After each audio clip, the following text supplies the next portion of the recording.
So hi, this is my demo lesson. I've set the timer on my phone so I know to keep between 20 and 25 minutes. Um, the the only materials that you will need is you'll need a piece of paper and a pencil, not a device for part of it. You can use your device for one of the other parts, but um, actually you need a couple pieces of paper. So 2 pieces of paper, a pencil or pen, and your device. You can use your device for part of it. Um, as a teacher, the only thing you would need would be a copy of Fox by Margaret Wild. And I know it's kind of hard to see there, with marvelous illustrations. You'll also need you'll need paper for the groups or the individuals if you want to do it on an individual basis, in the shape of a shield. So something pre-cut would make it easier for the students. I teach in a Catholic school. I teach 6th through 8th ELA. So that's what age group this is for. I think I might be doing it just with the 8th graders. And I'll tell you why in a minute. Um, Probably I have block sessions with my 6th and 7th graders, or I did last year. I don't know about this year, this upcoming year. I'm hoping that the 8th graders will have that as well.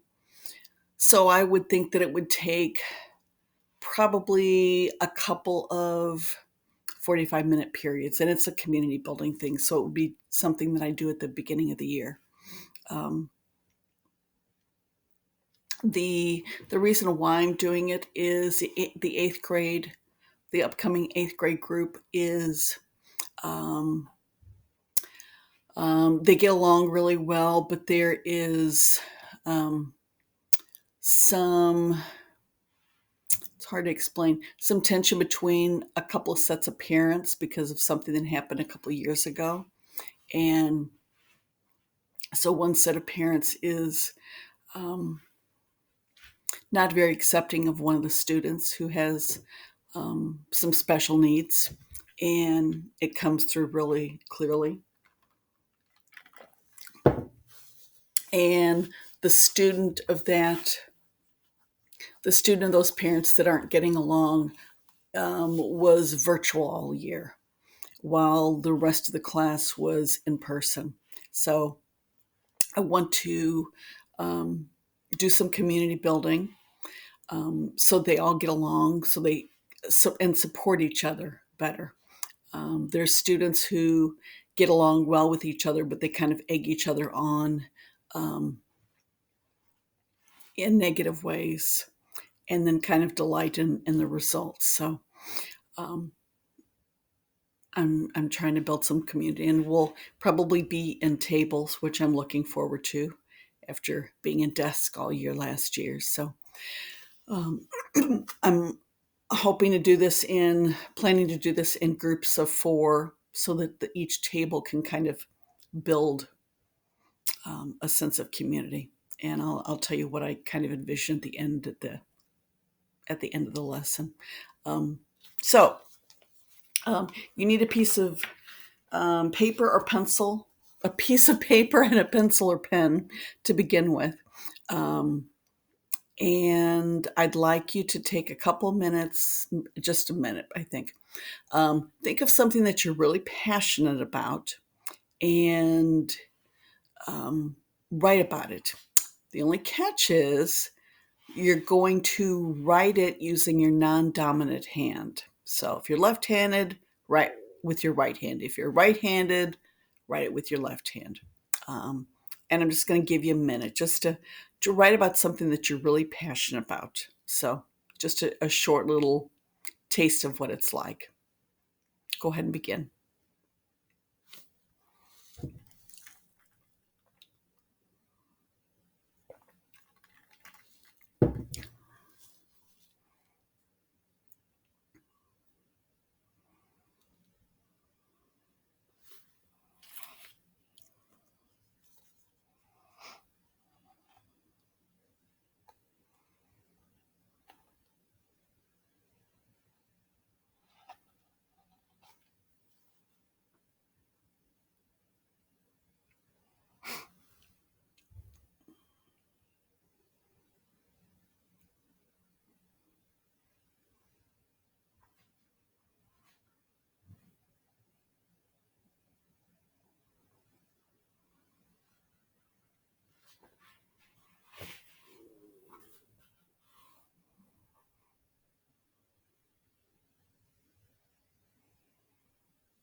Okay, that's been about a minute.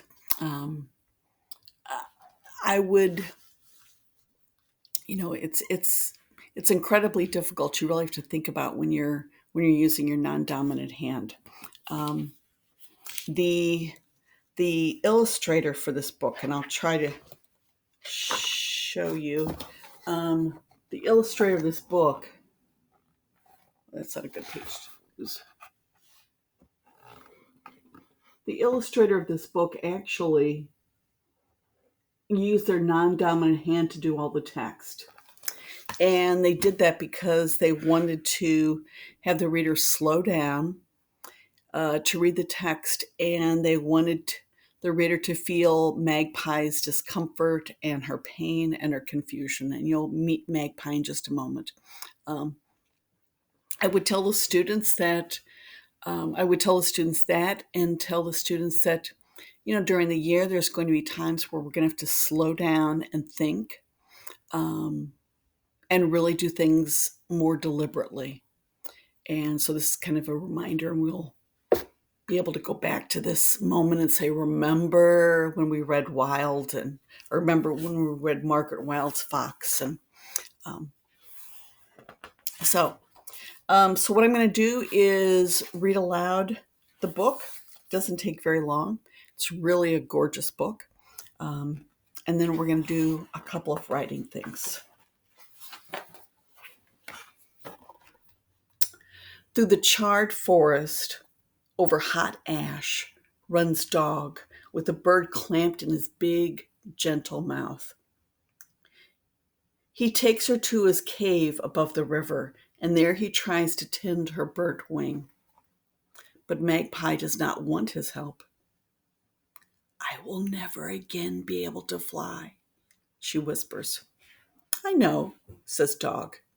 He is silent for a moment.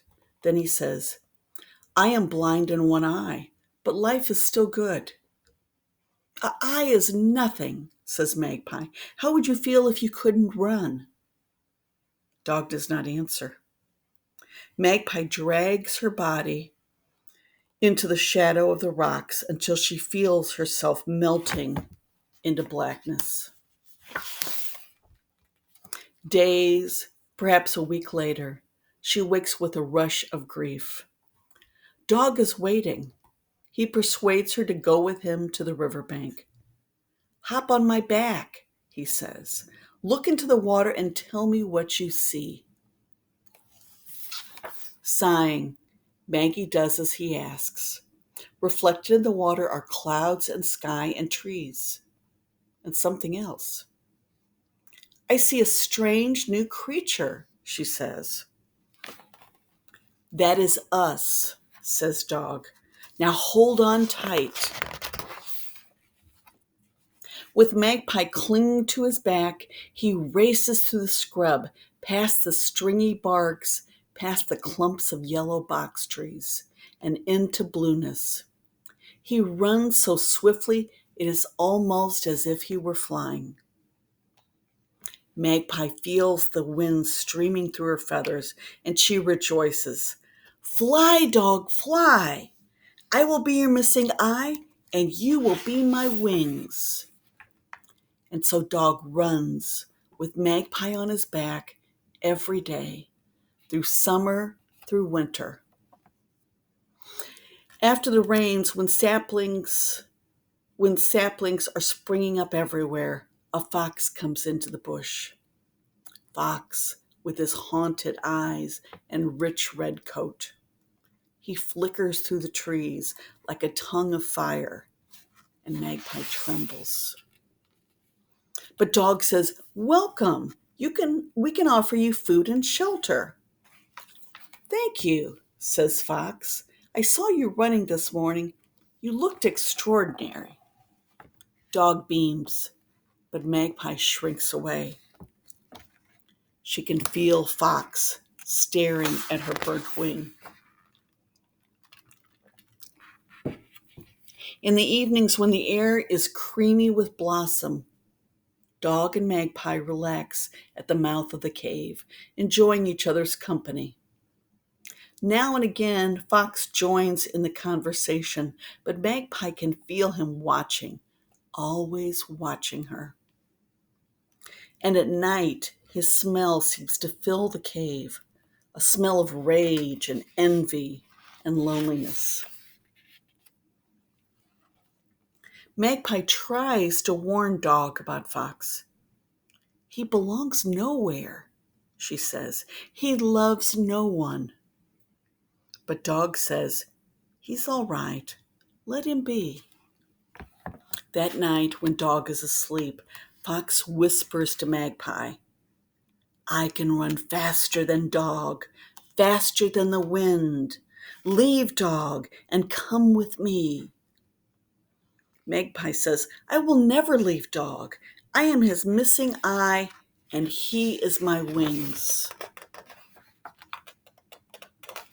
Fox says no more that night, but the next day, when Dog is at the river, he whispers to Magpie, do you remember what it is like to fly, truly fly? Again, Magpie says, I will never leave Dog. I am his missing eye, and he is my wings. But later that day, as Dog runs through the scrub with Magpie on his back, she thinks, this is nothing like flying. Nothing. And when at dawn, Fox whispers to her for the third time, she whispers back, I am ready. While Dog sleeps, Magpie and Fox streak past coolabah trees, rip through long grass, pelt over rocks. Fox runs so fast that his feet scarcely touch the ground, and Magpie exults, at last I am flying, really flying. Fox scorches through woodlands, through dusty plains, through salt pans, and out into the hot, red desert. He stops, scarcely panting. There is silence between them. Neither moves, neither speaks. Then Fox shakes Magpie off his back as he would a flea and pads away. He turns and looks at Magpie and he says, now you and Dog will know what it is like to be truly alone. Then he's gone. In the stillness, Magpie hears a faraway scream. She cannot tell if it is a scream of triumph or despair.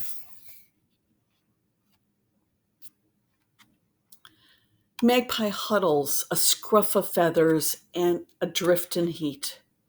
She can feel herself burning into nothingness. It would be so easy just to die here in the desert. But then she thinks of Dog waking to find her gone. Slowly, jiggity hop, she begins the long journey home. So again, that is Margaret Wild's Fox. The illustrations are almost as beautiful as the words, almost. So what I would like you to do now is to think about the theme of the book. Certainly it's about loyalty and overcoming obstacles. Certainly it's about friendship or jealousy or never giving up. But those are just story subjects, not really themes. A theme is a sentence about one of those subjects that the story seems to be trying to say. So putting one of those subjects into sentence form, into kind of like a lesson or a takeaway. And that's what I would tell my students. And we would maybe go through some examples of things that we read last year and maybe me giving them a couple of themes for some of those books. So I want you to, on your device or on your piece of paper, jot down what you think the theme of this story is. And I'll give you a couple minutes for that.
And believe it or not, I think that's been a couple of minutes. Um, I would, in my classroom, I would be having this, um, I would do the read aloud first, and then I would have the groups. They would have a copy of the book and they'd read it together and come up with a theme together, what they think the theme is. Um, my eighth graders are um, full of characters, um, true poets, really deep thinkers for the most part. So I think it'll be an interesting conversation, as well as some interesting themes coming up of the book. Um, some possible themes um, that might come up are: true friends will forgive you if you make a mistake, so always go back to them. Don't forsake them. And those who are jealous of your friendships might try to harm those friendships, so don't let them. Um, then what I would have the students do is each group would have a like a larger piece of paper in the shape of a shield, and they would draw that theme. We wouldn't discuss the theme together yet. Each group would not share their theme yet, but they would draw it on this shield in symbols. So they're really putting their theme, they're reflecting on their theme and how can they represent that pictorially. So I'm going to give you um, just a minute, which is not really even any time, but a minute to maybe sketch out your theme. It can be on the same piece of paper using symbols and illustrations. So I'm going to give you just a minute. Go ahead and do that now.